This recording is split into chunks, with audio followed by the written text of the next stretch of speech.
All right, guys, welcome back to the Trauma Therapist Podcast. Guy McPherson here, and super excited to have some guests today, Dr. Abi Blakeslee. Abi, welcome. Thank you. Thank you so much for inviting me. All right.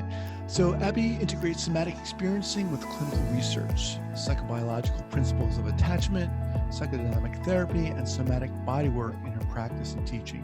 She conducted original research on the role of implicit memory in somatic experiencing with a committee that included Dr. Daniel Siegel. Dr. Blakeslee holds a Master's of Arts in Counseling and Depth Psychology and a Ph.D. in Clinical and Somatic Psychology. She's interested in the intersection between neuroscience, current trauma research, and the psychobiological principles of somatic experiencing. All right, whew, got through that.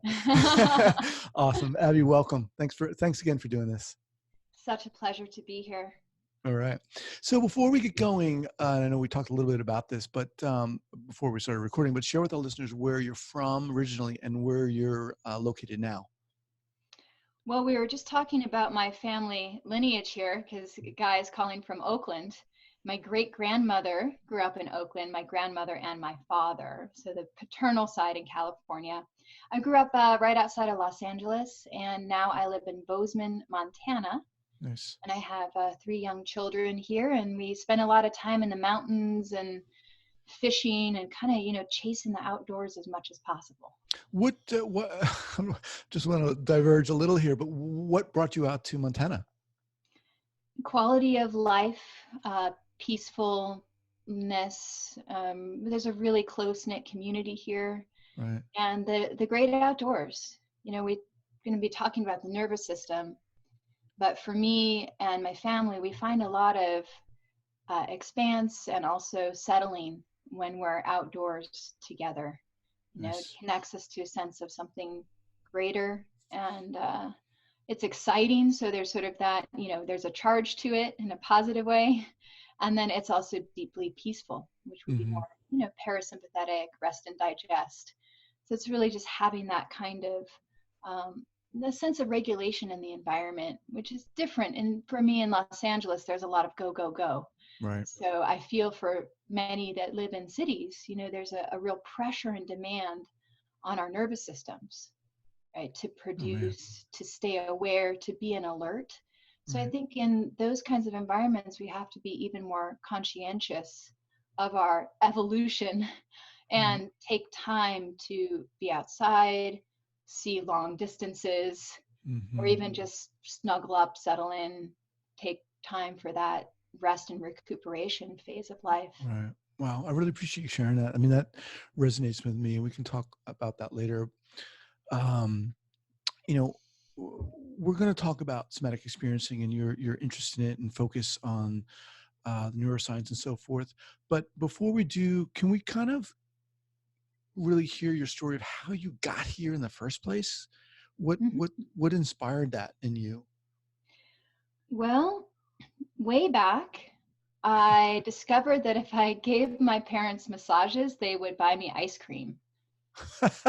Okay. Yep. And at Baskin Robbins, they had the Matterhorn, which was, all different kinds of ice cream with whipped cream and chocolate sauce. And so I learned very early on kind of a love of body work and the body. And I got really good at finding knots. I'd put dimes into phone books to see if I could feel where it was.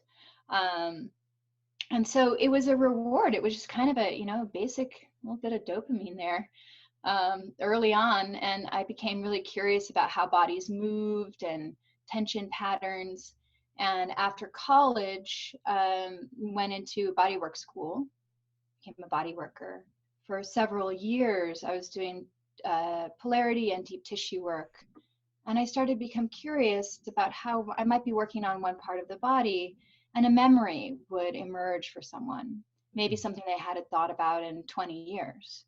Or there would be a large emotional release that would happen when I worked on a muscle. So I started to get curious about this mind-body connection piece. And I had a mentor, bodywork mentor of mine, recommend Dr. Peter Levine's Waking the Tiger and Ram Dass, How Can I Help? And I read both of those and I was struck by Dr. Levine's work and how after many years in the autonomic nervous system and in the body, we can have an imprint of things that happened to us long ago, but it's more non-conscious, just like in the musculature, right? So it can be held for long periods of time. And that actually led me into my master's program and then into my PhD program. And I let go of body work for a period of time and really focused on, psychodynamic work and clinical work. And through SE oriented touch work, began to integrate the two later in my career. It was kind of like coming home again. But I found that somatic experiencing has really been the foundation for the way that I perceive trauma healing.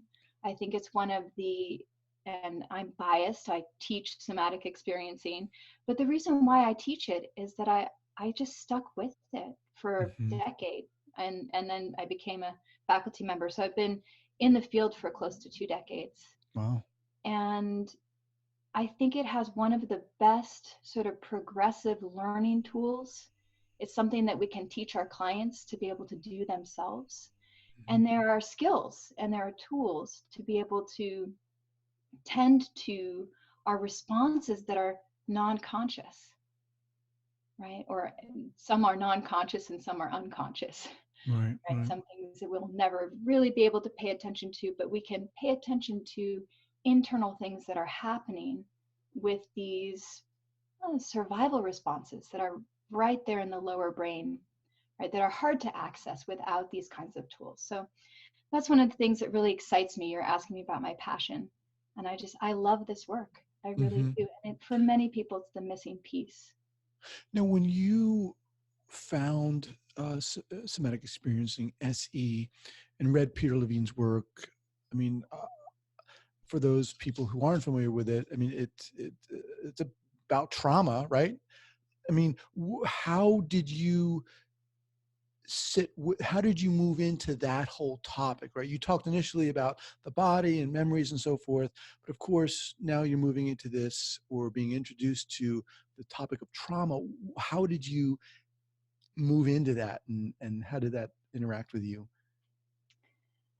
Well, at first, it was really just a basic curiosity about human nature and how are we the way we are, and wanting to gather more information.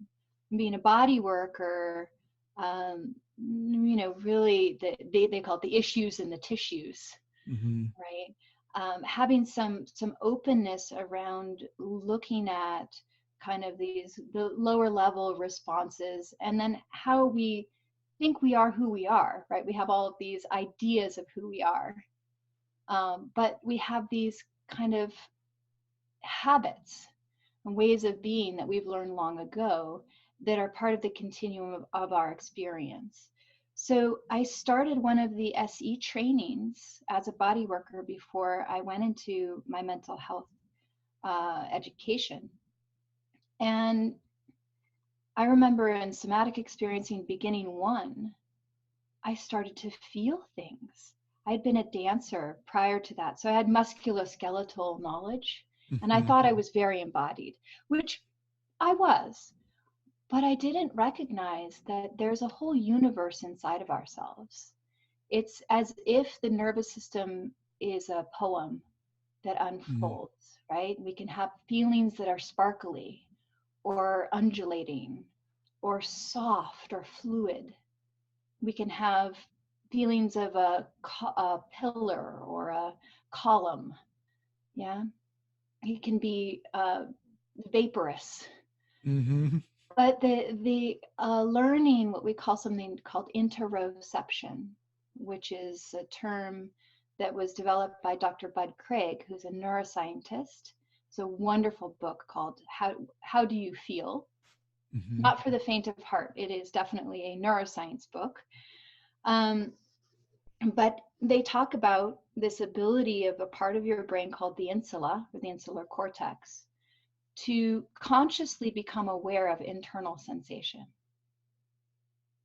And when you have multiple sensations happening at any time, and your insula will not light up, meaning there's not blood flow, metabolic activity on a MRI machine. But when you become conscious of a sensation.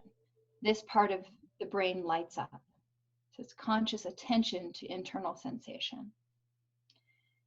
And this is actually super interesting because they find that long-term meditators actually have thicker right anterior insula, the work of Sarah Lazar. And then there's another researcher named Critchley who looks at empathy. And people who have a better ability to sense their heart rate, so it's higher interoception, they score higher on empathy tests. And so we can look at this ability to feel yourself helps us to have a better sense of feeling others, feeling connected with others, right?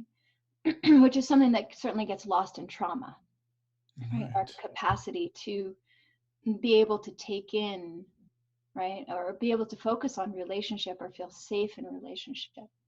Porges talks about the neuroception of safety, right? But coming back to that full circle here with that sensory experience, I discovered a whole universe inside of myself.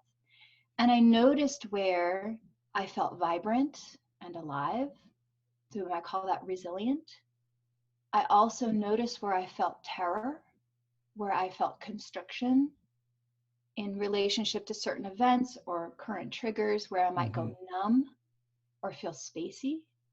It gave me a whole new reference point for these things that were happening kind of under my conscious radar all of the time. Wow. And an ability to process those things from what we call the autonomic level or that lower level. Okay. So that was going on for you when you were, as a result of getting into this SE course? Absolutely. Okay. So I had a few different responses. You know, I think you mentioned about trauma.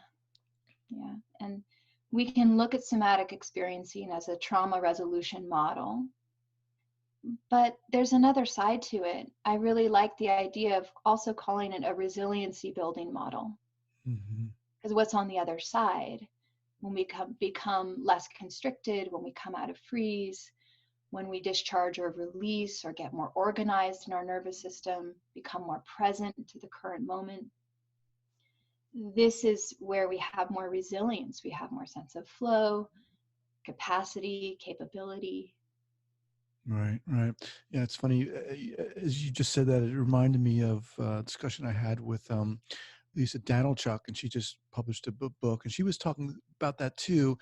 She was saying, yes, there's trauma and attention to that and working on that, but what about kind of the other side of that? You know, she was talking, it reminded me of bringing attention to this other aspect. So I really appreciate that. So what happened in your personal experience as you started becoming working with people in this context? Yeah. So through the somatic experiencing training, it's a 3-year training for professionals. I was doing my own personal work, somatic personal work, and then also working in an agency and then also in private practice, and really teaching people skills and tools to slow down and to become curious about what their internal state is in the moment. So somatic means body oriented, and experiencing is a verb. So it's the experience of the body in the present moment. And the healing happens in the here and now. We can talk about different events that happened, but as someone is talking, I might be tracking or noticing what's happening in their nervous system or in their body. And then I'll ask, as you talk about the stress that you feel when you're driving to work, stuck in traffic in Oakland, what sensations do you notice in your body right now? Yeah. And so that would be a question that we could explore and to sort of see where a person might be getting stuck, where there might be, we call either trauma or less resilience, and it's on a spectrum there. But let's say that's something that someone wanted to work on, and they're feeling anxiety. Now, there are two branches of the nervous system. We have the sympathetic nervous system for excitation, and we have the parasympathetic nervous system for relaxation. And in many of these kinds of somatic models, if you have two lines, you can imagine two lines, and then you have a wave that goes in between. We have a soft on, soft off, soft on, soft off. So sympathetic and parasympathetic are somewhat reciprocal throughout the day, right? And we get a little bit stressed and then we settle back down again, a little bit stressed and we settle back down again. Now with trauma, what can happen is we can get into a cycle of dysregulation, where we move outside of that window of tolerance into a high sympathetic response. Now, when we are threatened, it could be real or perceived threat, we go into something called the threat response cycle. This is a time-limited evolutionary pathway that we move through, and then we should, given time, given support, return back to this kind of baseline in a sense. So we move into the high sympathetic charge. Let's say somebody swerves over towards you. You're driving the car, they swerve towards you, and you go into a sense of alert. Then you orient through your five senses towards the threat. Yeah. And then you move into a sympathetic, right, excitation in order for action. Do I need to swerve? Do I need to hit the brake? Right? What do I do? This is a lower brain reaction. It's happening underneath your conscious radar, thank goodness. You're not thinking through every little movement. It's an instinctual response. And then the car, let's say, swerves back. They're texting, right? Maybe get a little angry. How dare they be texting, say something. And then you start to settle back down again. At this point, your heart is pumping, you're breathing fast, your blood is circulating for action. There's several other things that happen. You're not digesting your food. Yeah. And then, you get a little wobbly or shaky, a little tingly. You track your sensations when you come down of high sympathetic charge. You start to feel some of these kinds of quakiness, shakiness, trembliness, tingliness, vibration. And it's really as things start to settle back down again, and then softening, expansion, warmth, gurgling in the tummy, heaviness in the limbs, yeah, and kind of coming back to a resting state. So I might be tracking that with somebody as they're talking about, maybe someone doesn't swerve into their lane, but now they're feeling stressed all the time. They're driving and they're consistently in this high autonomic alert state. It's not healthy for their system, right? You want to be able to move into it and then return to some level of a baseline. Now, another thing that can happen, and I think this is a great gift of Peter Levine's work, and some that Dana and other people are talking about in polyvagal theory, which is there's also another parasympathetic response that we and animals move into when there is real or perceived life threat, more severe life threat. It's a passive defensive response called a freeze response. And we think about this like with the possum. Yeah. And it's a everything stop, play dead. In the wild, this offers an opportunity for prey. Sometimes the predator will be not so interested in an inert meal. Yeah. So the coyotes will sniff the possum and then think, it doesn't smell good. It's not moving. It must be old, and they move on. Or the predator can actually drag the prey over or sit with the prey, either get distracted or not be interested in it. There's a lot of really interesting videos of impalas being caught by jaguars and other kinds of large cats. And baboons come over and chase the big cats away. I don't know why. But the baboons seem to be very interested. So you can type in baboons and impalas on YouTube and see this. But so the predator gets distracted, and you'll see this, the animal coming out of freeze, again through shaking and trembling. If I were to ask the impala, it'd probably be tingling and feeling coming out of a feeling of being very cold and constricted into high heat, right? And then moving down into warmth, sweating. Yeah. And sometimes some water will come out of its eyes. Yeah. And it'll start to salivate again after having a very dry mouth. And then they will pop up and run away. So human beings, we have this same ability. At the same time, when we're in a freeze, it's an analgesic. So it's a numbing response. So if we're injured, we won't feel it. Yeah. So when we have times where freeze, again, should be time limited, there are going to be times where we're so overwhelmed, our bodies will decide to go in a passive defensive response. And we'll go into shutdown. Or we'll get so terrified, right? Or there's a kind of a more helpless situation where there's inescapable attack, and we'll go into a freeze response.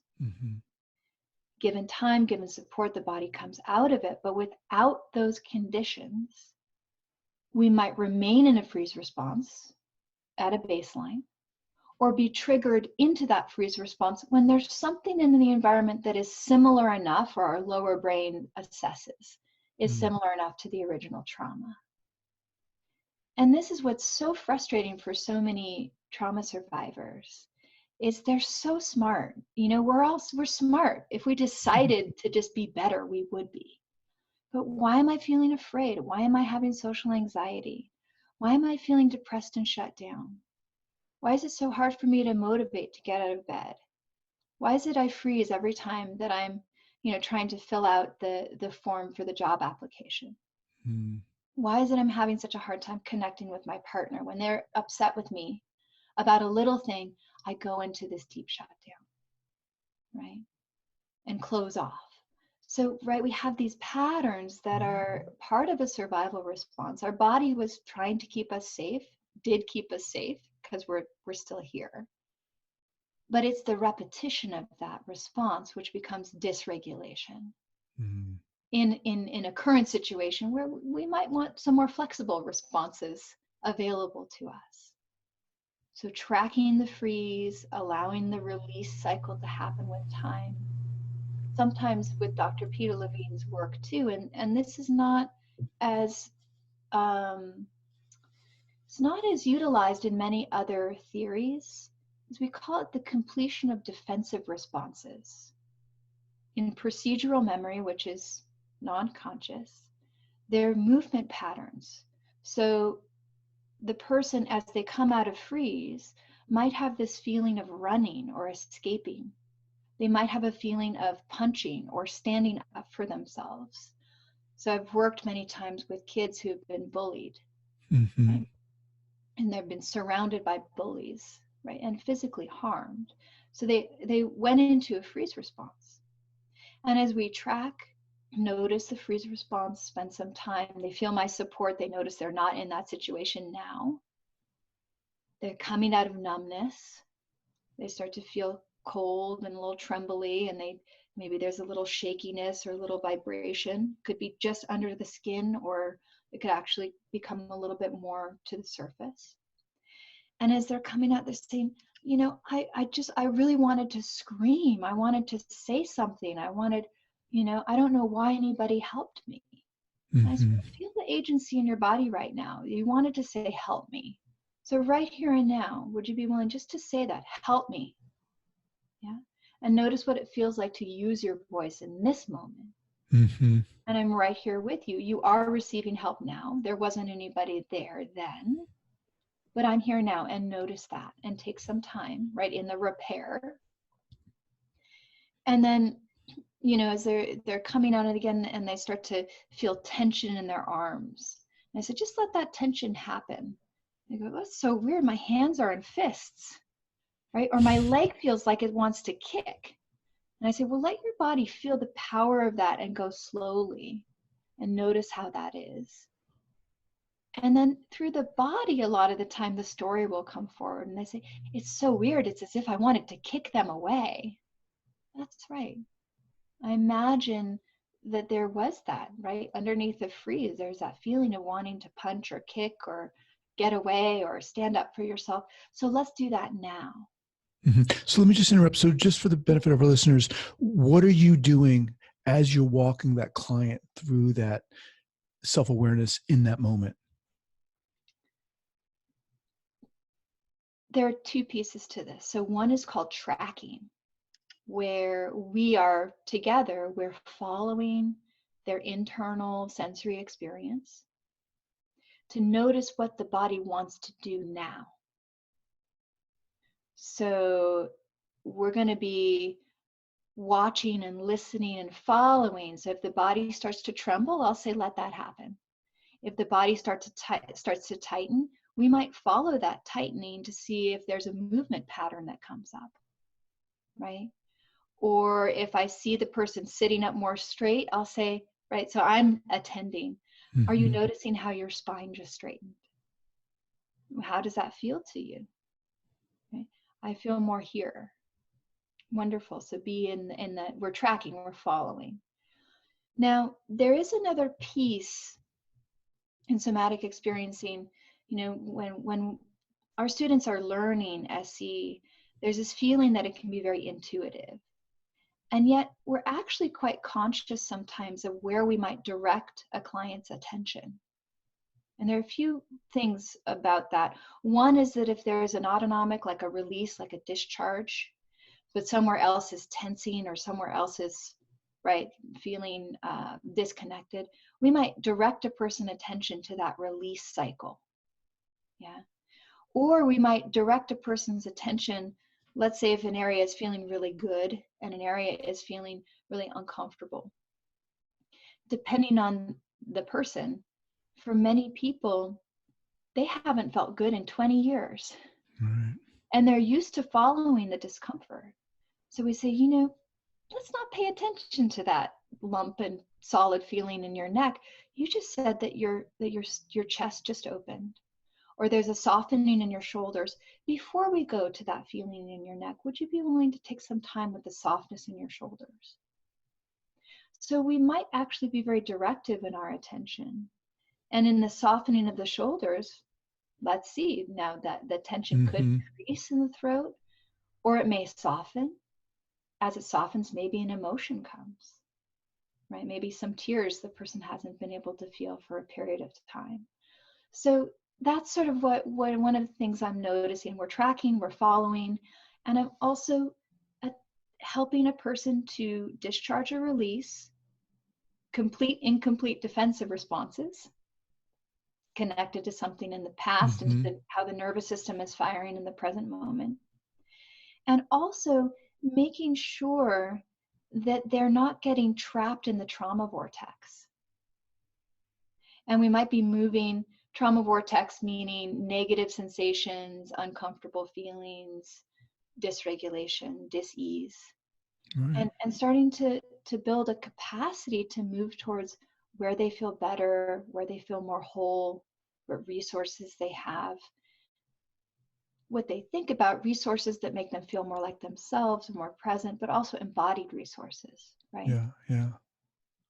Yeah. I mean, I love this. I love that kind of drilling down into almost the minutia and the specifics of how someone is feeling. And I like the way you talked about it, is kind of bringing their attention away from that maybe pattern that they're used to paying attention to, that quote unquote negative experience. But well, let's look at the softness in here for once, right? And the power behind that, potential power behind that, in a sense. Absolutely. Sometimes I call it the parasympathetic domino effect, to where, if you feel and attend to a place, even if it's 3 to 5% change, and for many trauma survivors, that's what we're looking for. Right. We're learning to track and attend to the small amounts of betterness in the nervous system, in the body, in the overall experience, in the here and now. Right. And some people will notice a much deeper response in the somatic experiencing work. They can get to 75% betterness by just Mm-hmm. attending to it. Just kind of one part starts to settle, another part starts to gurgle, another part starts to soften. And the brain and the amygdala, which is on this alert, what's wrong, what's wrong, what's wrong, goes, oh, my shoulders are soft. Maybe nothing is wrong right now. Okay, let's kind of dial down that cortisol. Don't have to do all that stress response. Catecholamines in the brain start to calm down here. You don't need to keep firing. And then we go into more of that, a downshift. We call it down regulation. Mm-hmm. Now, there is an interesting piece here. I do want to mention sometimes we actually might need to steer someone towards the trauma vortex. This would be somebody who might be a little bit more in the all is good category. Everything's great, everything's fine. And also sometimes long-term meditators, for example, where there could be a way of there's an embodied kind of pathway towards meditation, right? And working with altered states or different states of consciousness. There's also some really interesting research to show that there can be almost like a trained dissociation. So it feels really good to disconnect, but dissociation is also a trauma response of disconnecting from the body, kind of floating out there, being away from the corporal experience because it feels like too much. But when somebody lands back in, all of that dysregulation is still there. So they have to keep sort of going out. It's a more functional way, right? It's not as distressing. But we might have to say, no, don't go into that blissful state of transcendence. Come back. What's the feeling that's underneath when you're here that makes you want to go away to that place? What is the tension? What is the distress? What is the stuckness? Yeah, I mean, that's a really good point. And the purpose behind that is what, aside from you moving someone away from, or kind of inviting them away from this dissociation into the here and now, to be able to kind of open up that kind of door to the feelings behind the trauma, in a sense. Right. And we have a lot of different ways to work with that. So sometimes just being with it, your conscious attention tracking your internal sensation, including negative sensation, your body will start to shift. So a common question we ask is, as you feel, I'll use a trauma vortex sensation, as you feel that tension in your chest, how big is it? Does it have a shape, a size, a color? As you feel that, what begins to happen next? Does it increase, does it decrease, or stay the same? So for some people, it'll decrease. They'll feel better, right? We're moving in a right direction. For other people, maybe it's stuck. So I say, well, what else is there? We'll move the attention somewhere else and help the system sort of move along. Other times it will increase, get more uncomfortable. For many people spending time in the body, they leave their bodies for good reasons. Right? And so when we start to come back into the reassociation process and into some of the sensations of the freeze and the terror and the fight and the flight, it's not easy. So we may also need to take some breaks, stabilize in the external environment, look around, right? Find some objects in the room that the person likes. Explore the room through the five senses. Chit-chat a little bit in the neocortex, kind of come out of that. And then we're going to tap back in a little bit, touch back in. Are you feeling any different now? Or what are you aware of? Peter Levine calls it titration. It's like a drop by drop model. And so it comes from chemistry, changing a base to an acid. You have to put the drop in and let the solution settle. And they have, I think of all of those 1980s videos with the kids have to wear the goggles right? Or the mad scientists, right? Have to wear the goggles because if they put too much in, it explodes. Yep. And in those movies, they came out with like, blackened hair and soot all over their faces. And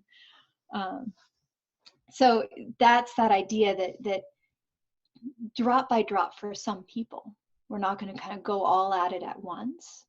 And then it's a slow process of touching into the nervous system, allowing a little bit of reorganization, moving attention to different aspects, moving the system through time, coming back out into the environment, into the present moment. Right. Yeah.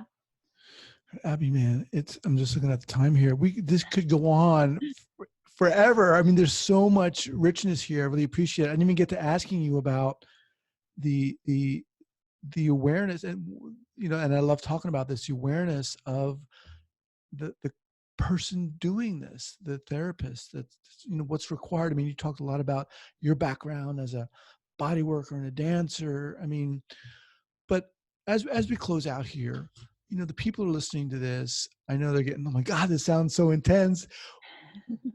If someone is interested in learning more about this and maybe even jumping in, and where would you direct them? Yeah, so I would highly recommend going to our professional website, which is traumahealing.org. So if you're a professional and you're interested in learning about somatic experiencing, we have articles, we have wonderful training programs all over the world.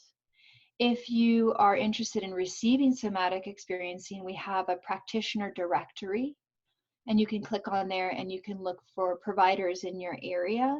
If there's no provider in your area, you can also look for people who do online work.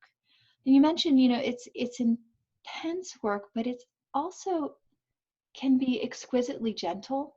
Mm-hmm. Because we are working in this titrated way, it really helps people begin to have this deeper sense of wholeness, when they can connect to that sense of source and sense of self and allow some of the release or the reorganization. It's a real relief to the nervous system. And like I said, it really can be the missing piece for many people. I really encourage everyone to try it. It's made a huge difference for me in my life, which is why I teach the work now. Well, that's awesome. So, you mentioned a few books, Ram Dass and How Do You Feel by, was that Bud Craig? Yeah. Mm-hmm. Okay. I'll have those listed up. And of course, Peter Levine's work and so forth. But aside from that, and it doesn't have to be trauma related or not, I can see the bountiful of books behind you. What kind of go-to book recommendation would you have for listeners? Something that's kind of stands out to you? Well, the Peter Levine book that I really love is In an Unspoken Voice, which is the newest book. He also has a great book called Trauma and Memory. If you're a therapist, you might find some real interest in that because it's all about implicit memory and working with that kind of play by play. I read a lot of different things. I mean, recently, Bud Craig is he's really my hero. And that's all of that work on interoception, which I find so fascinating. Of course, there's Stephen Porges' polyvagal theory. Deb Dana has a great clinical application of polyvagal theory. She has her own modality, but SC has been working with polyvagal theory for, I think we were one of the first therapies that recognized it and started using it in a clinical model. So I'd say those are my go-to books. There's also Maggie Klein and Peter Levine have wonderful books, Trauma Through a Child's Eyes. And if you're a parent or a caregiver, they also have Trauma Proofing Your Kids.